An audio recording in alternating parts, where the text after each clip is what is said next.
Why don't banana flavored things like protein powders and candies and that delicious banana medicine taste anything like a real banana? Did flavor scientists just get it wrong? Well, no, there's a reason that banana flavored things taste the way they do. And the story behind it is super interesting. If you could travel back in time and go to the 1940s and walk into a grocery store to get a banana, you would see bananas that looked a lot like this. They were long, they were yellow, they were curved. But if you opened one and bit into it, you'd go, oh my God, that's banana medicine flavor. That's because back then, the banana that you could buy in store was different. It was called the Gros Michel banana, which is French for Big Mike. And for nearly a century, it was the banana. If your great-grandparents, or perhaps even your grandparents, thought of bananas, that was the banana they thought of. And the Gros Michel was an incredible banana. It was sweet, it was delicious, it had thick skin which made it perfect for shipping. It was so good that at the time, when flavor scientists were trying to create a banana flavor, that was the banana they were trying to model. And the key compound that scientists were able to isolate was called isoamyl acetate. And this stuff is actually really easy to make. It's an ester, which means it's made from combining an alcohol with an acid. And when scientists were able to emulate this, they nailed the flavor of banana because the Gros Michel banana is by far dominated by this flavor because it has tons of it in it. And when scientists were able to isolate the isoamyl acetate and put it into foods like candies and banana medicines, that stuff suddenly tasted exactly like the bananas that people were eating at the time. This isn't isoamyl acetate, by the way. I don't have the chemicals to make it. So food scientists figured it out. They got their banana flavoring and they were putting it in candies and medicines and all these other things, and people were loving it. And everything was great.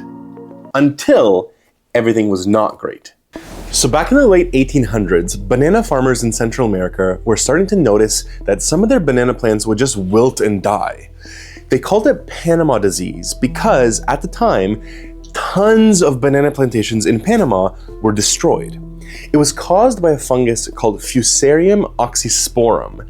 And the way this fungus works is it sits in the soil and waits for banana plant roots to interact with it, and then it invades those roots.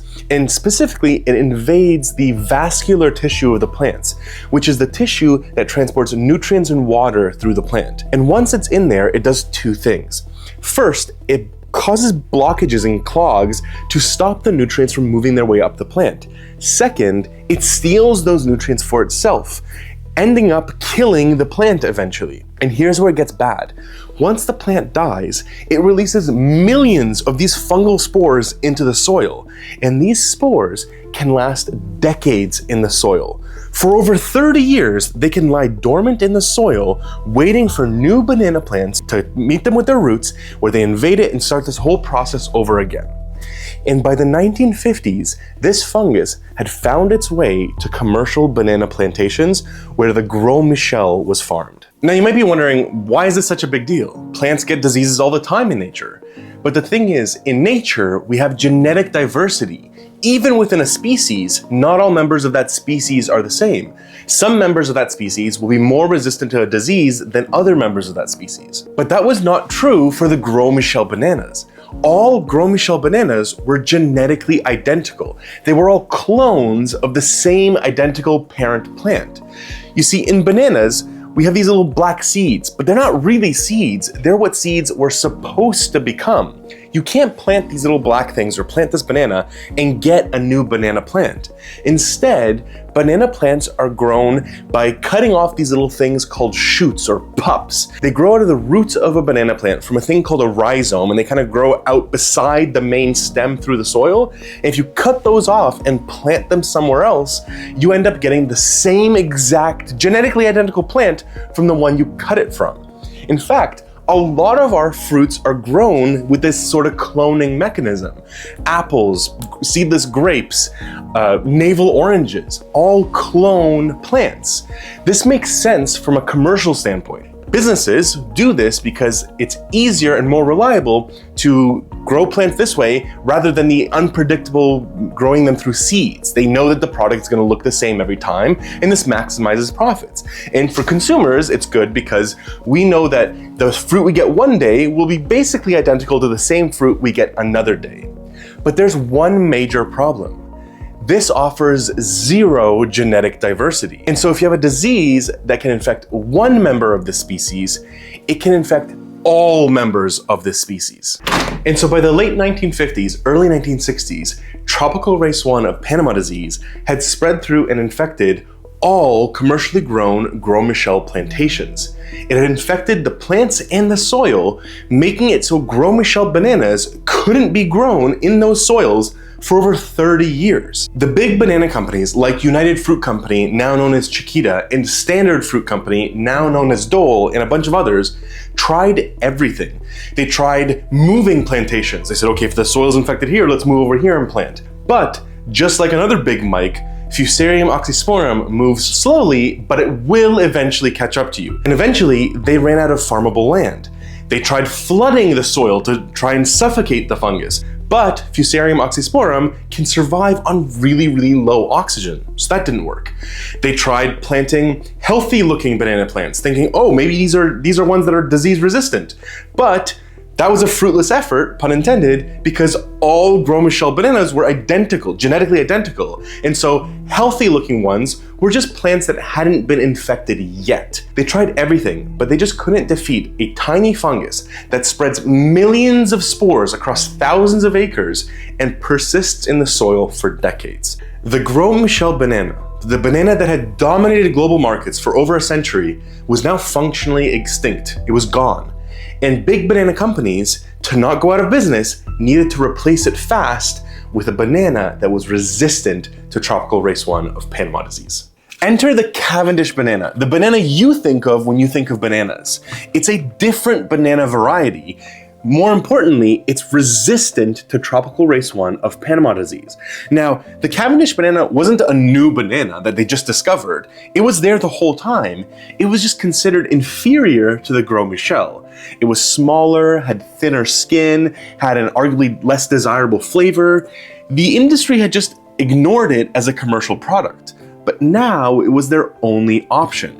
And so in the 1950s, early 1960s, there was a huge, largely unnoticed agricultural revolution where all banana plantations all around the world switched from growing the Gros Michel to growing Cavendish bananas.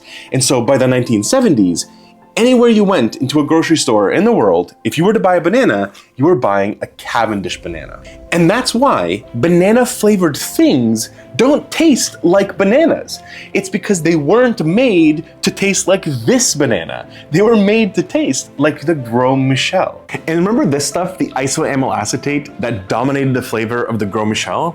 Well, the Cavendish banana also has it, but it has way more other flavors that are in much better balance to give it a more complex flavor. And so despite bananas nowadays not tasting like the Gros Michel, candy and medicines and protein powders still do for two reasons.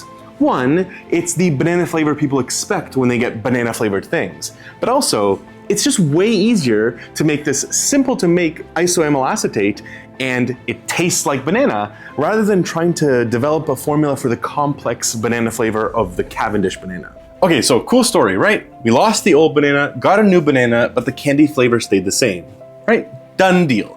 Except it's not. Remember how I said the Cavendish banana was resistant to tropical race 1 of the Panama disease? Yeah, tropical race 1. But in the 1990s, a new strain emerged, tropical race 4 of the Panama disease. And the Cavendish banana was not resistant to that one. It's the same story all over again. The fungus waits in the soil, invades the plants, invades the vascular tissue, spreads, persists for decades. And we haven't learned from the mistakes of the Gros Michel. Once again, all Cavendish bananas are genetically identical. They're all cloned bananas. And so, if tropical race 4 infects one, it infects all of them. Every Cavendish banana is vulnerable to tropical race 4, and researchers are scrambling to try and find a solution. But here's the reality. We might be watching the Cavendish go the same way as the Gros Michel. Within our lifetime, the banana you know of might go extinct. And it's not just bananas. Remember what we said earlier. A lot of commercially grown fruits are grown through a cloning mechanism. Seedless grapes, bananas, navel oranges, and increasingly cacao beans are all grown through some cloning mechanism to produce genetically identical fruits. Our entire agricultural system has been based on genetic uniformity because it's efficient, predictable, and maximizes yields, but it's also its greatest weakness. If you have identical fruits across millions of acres across continents, what you're doing is setting up a buffet for the next pathogen that's able to attack that fruit. So the next time you eat a banana, think about what you're eating. Think about the fact that one day you might walk into a grocery store and buy a banana that tastes nothing like the one that you've grown up eating. And next time you taste something banana flavored, remember, you're not tasting something fake or synthetic or artificial. You're tasting something real, something that used to exist. You're tasting the ghost of the Gros Michel banana, a banana we lost. And if we're not careful, a warning of what might happen again if we don't change the way we grow fruit. Thank you for watching SciBytes. I hope you found this interesting. Remember to like, comment, subscribe, and ring that bell to get notified of future videos I post. And I'll see you in the next one. Stay curious. All right, if you entered the contest to win the Kindle in the last video, I want to announce the winner of that was @BrainGameYT. So congratulations. We'll be contacting you soon to send you over the Kindle. And if you missed that contest, there's still another chance to enter a contest in a future video.